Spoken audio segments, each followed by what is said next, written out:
Thank you so much, John, for that. And we'll see Mauricio very shortly here to lead a discussion here on an update of Summit, which was launched last spring in CoMotion, Miami here.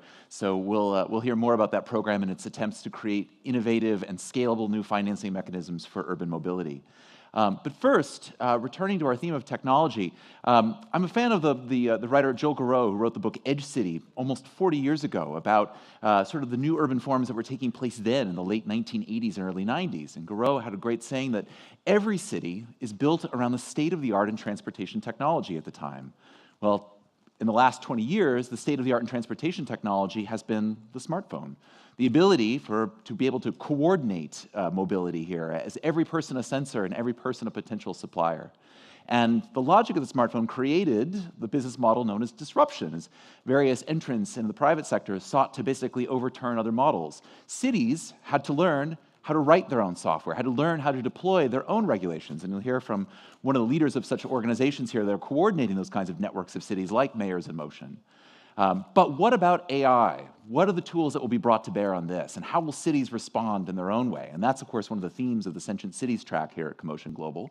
I'm inspired by efforts such as there's an amazing report out, co-authored by several Estonians and their amazing technology called the Agentic State, imagining how agentic AI systems might be used to deploy better public services. So we'll hear about some of this and how it might come to pass on cities. And to lead that discussion, I can think of no one better than Lola Woetzel, who is the founder and managing partner of Global 6, but she is better known perhaps as the co-founder of McKinsey's China practice, director of the McKinsey Global Institute, and the founder of its special project on cities that really brought to bear, I think, some of the incredible urban challenges that we've talked about yesterday, today, and we'll be talking about for the next decade. So with that, Lola, the floor is yours, please.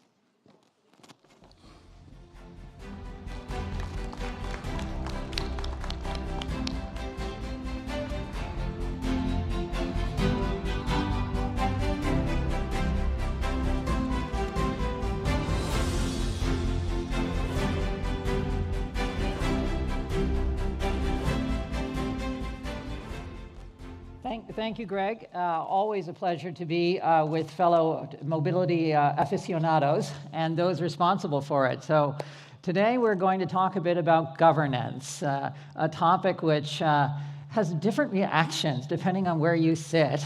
But fortunately today we have a panel which incorporates both public and private backgrounds. So you can, I think the mixture is necessary for us to get a grip on exactly what are we doing to preserve the public goods, even as our technology develops by leaps and bounds. So privacy versus security, issues around algorithmic bias, accountability, autonomy, and how our systems can hold up under that. It's a brave, brave new world. And here we are to explore it with 5 amazing panelists who bring a collection of, I probably would best, over almost 100 years of experience in developing and deploying these technologies. So, from my left, we start with Sarah Al-Raifi from the General Manager of Analytical Studies from the National Center of AI for SDAIA, who is capitalizing the value of AI via business solutions and pilots with government entities to keep up with the incredible, as we've seen, demand from this growing economy right here. Next, Andrew Glass Hastings from the Open Mobility Foundation, who leads the thinking around bringing the public and the private sector together to create roadmaps and tools for the deployment of this technology.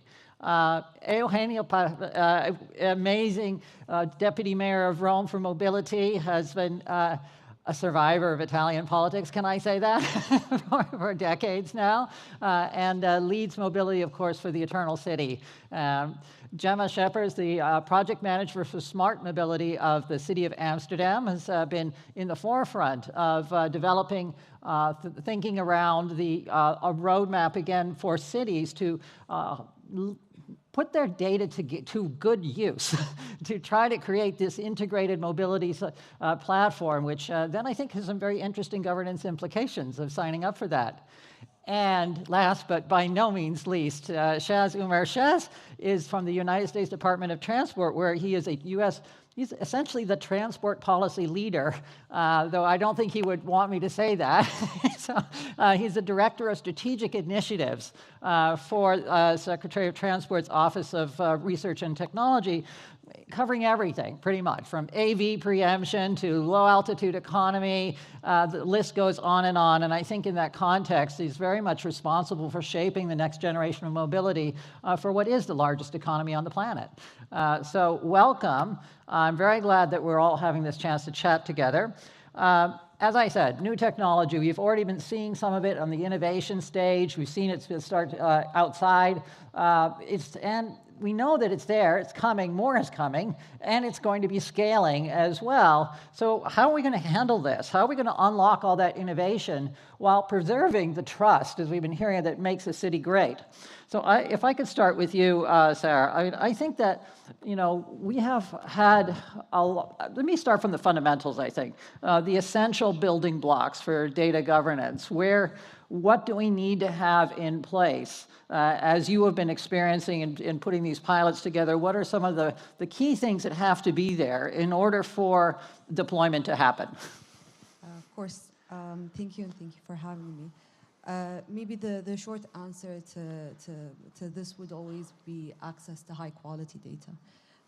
And this is something that we've seen the value of as a result of all the initiatives that have been happening locally in terms of working towards centralized storage and collection of data. So in 2019, when SDAIA, which is the Saudi Data and AI Authority, was established, it was established with a large mandate in mind, and specifically one of the most important points was we need to collect data, we need to, and that's data that is coming from all the various systems that have been in place from a digitization boom that came in the early 2000s in terms of digitizing a lot of the different processes and services that are being offered. We're talking about information about employment, about housing, about traffic, about commercial activity, and all of these things being stored in one place and being monitored and having this data even quality being continuously improved has enabled the government as a whole to be able to leverage concepts such as digital twin and how can we represent various aspects of the city and be able to simulate different solutions, understand or diagnose different problems. And this was maybe one of the biggest problems that we were working on last year with RCRC, which is the Royal Commission of Riyadh City, in terms of understanding or diagnosing a problem that I think everyone here has seen and witnessed, which is traffic and the worsening traffic that's happening in Riyadh. And of course, all of this is coming with the boom of the growth in population, the various events such as this one that are happening. And there's a lot of demand for mobility. And with that comes great challenges that need to be addressed. And we worked on developing somewhat of a micro-simulation engine that represents the city in a way that we can identify where the bottlenecks, give context to these bottlenecks, given or leveraging the 360 view that is formed or captured by the centralized data. And through that, we were able to identify specific places that must be targeted or directed in terms of all the efforts to improve infrastructure or even changing in terms of speed policies and such. There was also a lot of effort in terms of trying to reduce the number of accidents and how can we diagnose if there are certain places where accidents are happening, such as like danger zones that are around pedestrian areas. How can we incentivize this type of pedestrian mobility to reduce the load on the streets? So there was a lot of various insights that were able to be captured and support the decision makers, and it was all because of this core focus on let's have access to high quality data. Right, so underlying the single source of truth that actually is authentic. No alternative facts here. Yes. It's just facts. It's just facts. So build it bottom up. So that sounds like something that is like a gating factor for the deployment. Either you have it or you don't.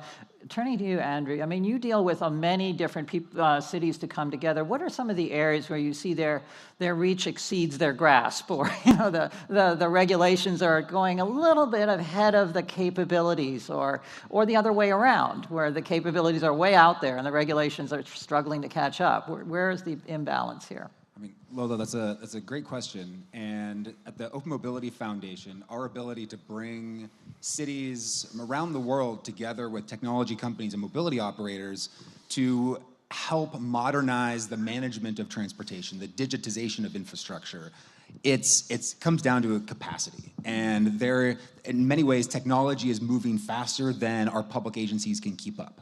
And so a big part of the work we do at the OMF is helping to build that capacity. Through the convening of the public and private sector, we sort of sit at that kind of middle point where we help a trusted third place, if you will, bring the public sector and bring the private sector together to help build the capacity that we expect will lead to better regulation coming out of those agencies, if they have the knowledge, if they have the skills, if they have the understanding of how to use technology and the tools to do that, the tools to manage the ever-changing shared mobility ecosystem on the streets of cities around the world, or cities' interest in managing their infrastructure differently.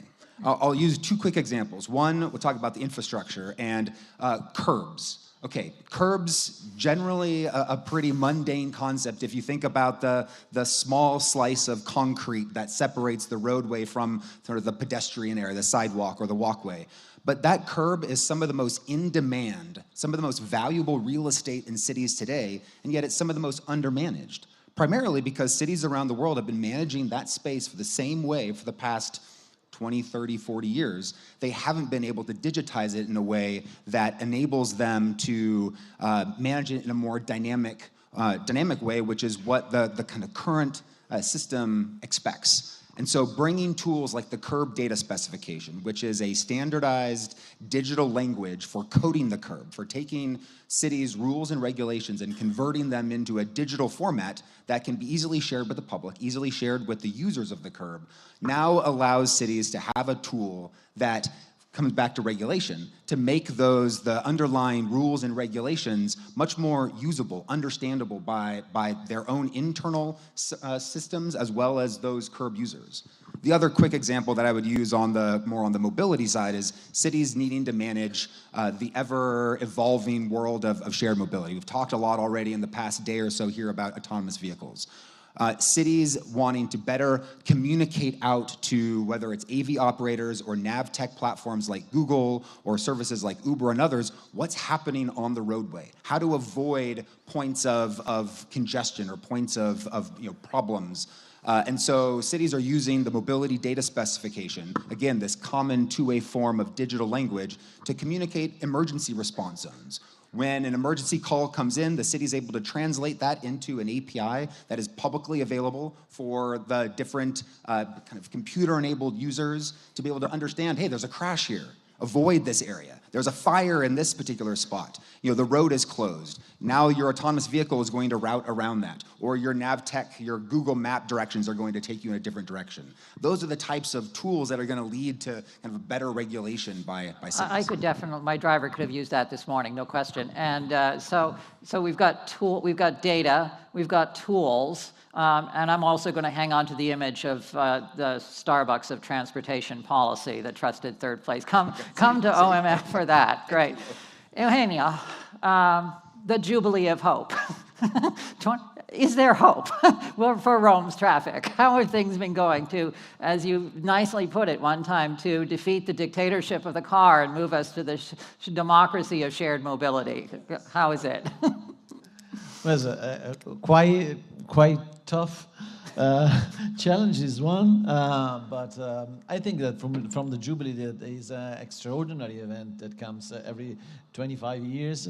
We learned a lot because 40 million people that come to Rome are too much, and I think that also we have an extraordinary event in the extraordinary here, because we have the death of the Pope and the election of the new Pope, and 150 prime minister and president of the republic come to Rome for this event, and so we have a lot of pressure on public transportation. And so only if you point and focus on sustainable mobility, you can manage that.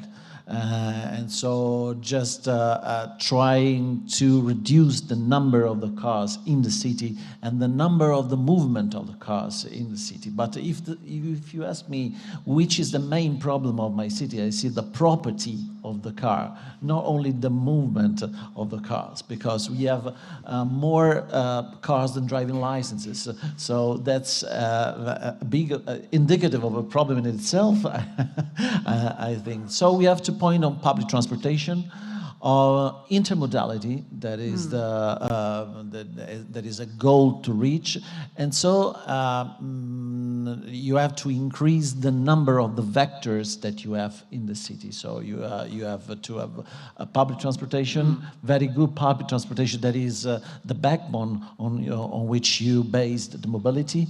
The second is the sharing mobility.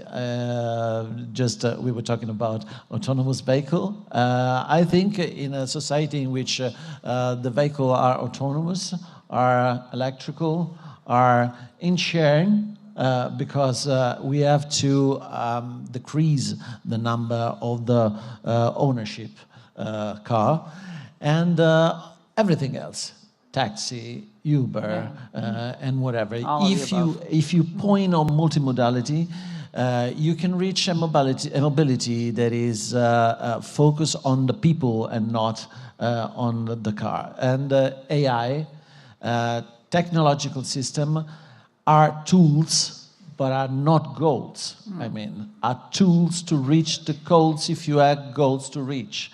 And sometimes I think the technology is taken by a goal to reach, and is not right, that one. So AI and whatever, we have to embrace them because they are the future, and but we have to manage that carefully, technologically, ethically. I think that is a big problem, and we have to manage all the governance of AI at the same time. So we want to in Rome have an AI central coordination body for all the matters. I mean, because now it is spread across departments, across municipalities, across companies, across vendors, and whatever. And I think that we have also to have a technical and ethical committee, because when algorithm influence mobility, public services, and policy decision, they must be fair, transparent, and explainable. And so the last thing I want to say, to do this, if you want that AI can be reliable, you have to have the participation of the people at the same time. So with forums, with AI dashboard and whatever, because only if the people participate to this process towards the future, you can have a good future, and a future that is managed by everybody, and not also from the upper classes. Yeah. Well, Okay. Participatory governance, and I hear you on that. So now we've gone from facts to capacity to governance, and I think to you, Gemma, the city data specification mobility is this I won't say all singing, all dancing, but it is a path. And what are the governance implications of adopting that path, of gathering this data, or what do you see happening as cities join or take up this idea of the CDS? So always when we start as a city, I think in a lot of cities in Europe, we always look at the problem in the city. And as we see mobility growing in cities, and cities are growing and we have more mobility, we also see risks, and we also see new technology developing, and we want to keep our streets safe. But I mean, civil servants like me don't really understand that technology that well. So what we try to do, we want to to connect the physical and digital public space, but we think that's very difficult for us. So we use technical tools like the Open Mobility Foundation, the CDS, and MDS to make sure that we get the data, because if we have the right data, we analyze the data, we can manage the public space more efficiently. And that's how it comes to how do you use that? How do you get that data? How do you use that data? How do you transfer that data into policy decision making? That is very difficult, and that's why we use that tools, that frameworks that can help us to manage as civil servants, which are really policy minded, to make good policy decisions. What we also do is we are embracing new technology because we see that's going on in the cities and we need to adapt to it. But what we can do if we use that new data specifications, what we do is we try to really question the data specification on value based, like you do. Like we have the task to make sure that every technology we're using, the data we're using, is according to privacy and ethical rules. So that's what we combine everything. And I think it's really a combination of all these things working together. We cannot do it by ourselves as a city. We need organizations like Andrew's. We need private companies to help us to get new technologies into the city and to make sure the city keeps safe. That is a challenge that we have as a city. So it's not just the participatory, but it's also the rulemaking and how those rules are developed in parallel. So, Shaz, now your scope is broad but also deep. And speaking as someone who spends a lot of time in Los Angeles, please, a little bit of light at the end of the tunnel here. What is one policy change that could accelerate the responsible deployment of this kind of technology for good? Well, thank you for having me here. You know, first and foremost, at the U.S. Department of Transportation, the priorities are clear. Safety first, innovation always. I come to work every single day trying to figure out how do we save lives through innovative transformation. And Lola, this is an exciting year. You know, President Trump has announced that this is the golden age of transportation. This was announced in the Secretary's innovation agenda on April 24th, talking about the autonomous vehicle framework. Now, in the United States, as you know, right, Los Angeles is one city in one state of 50 states. But what we're seeing is each state, from California to Texas to Washington to Florida, they all have their own patchwork of different AV policies. And I think this is a great opportunity for the federal government to look at this and really create what's called preemption, where we come up with one policy to preempt state authority to make sure that when you have a vehicle in one state and it transfers to another state, it's the same exact policy, that the safety case is the same. The one way we're thinking about doing this is through what's called a minimum risk condition. So when we look at edge cases, for example, like a disengagement of an AV, what does that latency look like? What is a minimum risk for us to set that policy so it can allow this for every AVs to deploy? Because one of the challenges we're seeing is, especially in America, is scale. And we want to make sure that AV companies are not burdened by a patchwork of different policies. One way we looked at this earlier this year, I put together a request for information to the public. We received a lot of responses, and what the RFI told us is that they needed the federal government to step in, is that this was a big challenge from academia, from L4 companies, from universities, from the public, is that you need this sort of federal preemption, and this is how we're gonna be able to move forward with the country. So whether you're in Los Angeles or whether you're in Miami, that policy will remain the same, and that's what we're working on right now. Wonderful. I mean, you expressed it so crisply. States are the laboratories of democracy, but we need to have the democracy. We need to have the principle, the preemption, the by right, if you will. And now we just have to tackle the transmission grid, so that'll be great. One last, I mean, I know I'm out of time here, but one word, what's on your mind in one word for the deployment of technology? What would you say? What's the one word? I think it's important to always, when thinking about scalabilities, to always think about solution first. Solutions first. Adding more to the point of AI as a tool and not AI as a goal. So we need to solve real business problems and then Brilliant. Yeah. deployment. Andrew? I'll say capacity, and I'll give a quick plug to a workshop this afternoon where we're going to dive a little bit deeper into the Open Mobility Foundation and our ability to help build that capacity in the public and private sector. Plug given. Eugenio, what word? Integration. Integration. That's Okay. it. Disruptive. Disruptive. And Shaz, you get the last word. Safety. Literally. Safety. But I do want to say this. Innovation is not the problem. Uncertainty is, and that's what we're fighting against. Wonderful. Well, thank you so much to the panel. I think it's been robust. It's been punchy but fun. Thank you very much.